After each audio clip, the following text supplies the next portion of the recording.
Hi everyone, really quick video from me because I am doing this as a full live lesson. Okay, so pop along to that if you want more information, but really quick, just in case you can't access the live lesson or you prefer to do things on YouTube, whichever. So last lesson we did an experiment where we changed our angle of incidence, which went into a mirror and then was reflected, and we measured our angle of incidence against our imaginary normal, and we got our angle of incidence, so our angle of reflection.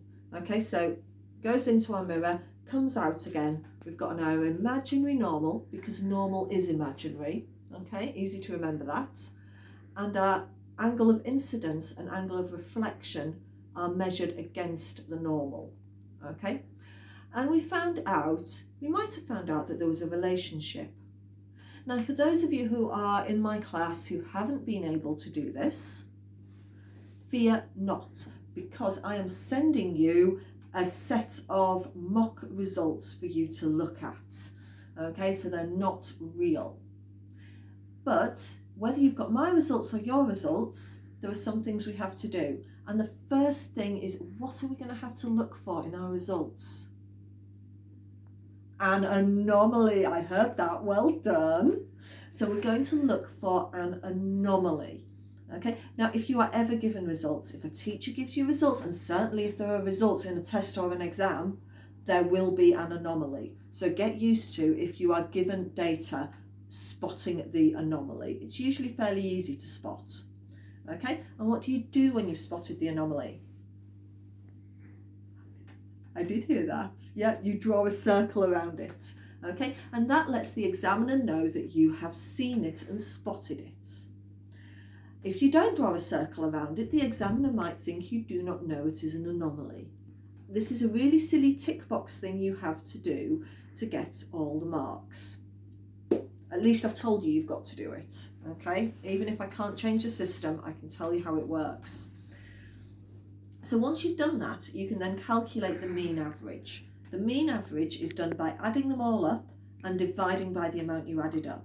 Because we repeated things, we repeated it twice, we did 3 different results. You're going to add up the 3 results and then divide by 3, unless there is an anomaly.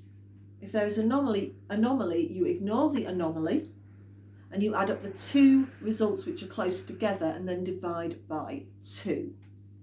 Okay, so first thing I want you to do is to calculate the mean results. You might as well pause the video while you do this, and off you go. Oh, by the way, you absolutely can use a calculator.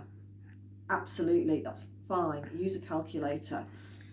So once you've done that, we now need to graph our results. So let's take a look at what the graph should look like.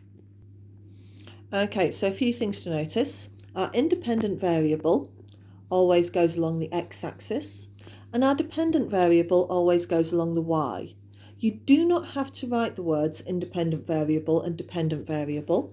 I've just done it to help you draw all your graphs in the future. Independent variable on the x. So what is it? It's the angle of incidence, and we also need to write on that it's in degrees. Okay? Angle of reflection, and our angle of reflection was measured in degrees. Okay, our axes have got the same scale. Okay, so every 2 squares is worth 10 degrees. Every 1 square is worth 5. So if your angle of incidence was 15 degrees, and let's say your angle of reflection was maybe 14 degrees when you did it, okay, then you would put a little X here, 15 for incidence, 14 for reflection. Maybe you then did 40 degrees and you found that the angle of reflection was about 41 degrees, like that. Okay, so you put on your X's. I'm going to put on one last one. I'm going to say I did 65 and 66, okay? So there we go. Next thing to do, you're going to draw a line of best fit through that. Okay, remember, line of best fit doesn't have to go through the points, but it has to go close to them, and it should be a straight line. So if I get my ruler here, I can see that, I can't get it exactly right, but that looks like it's about right. And I'm just going to draw on my line like this. Okay, and it is going through some of the points. Now what I can do is I can make a prediction. So if my angle of incidence was 50 degrees, my angle of reflection would be, it's coming out at about, that looks about 50.5 degrees.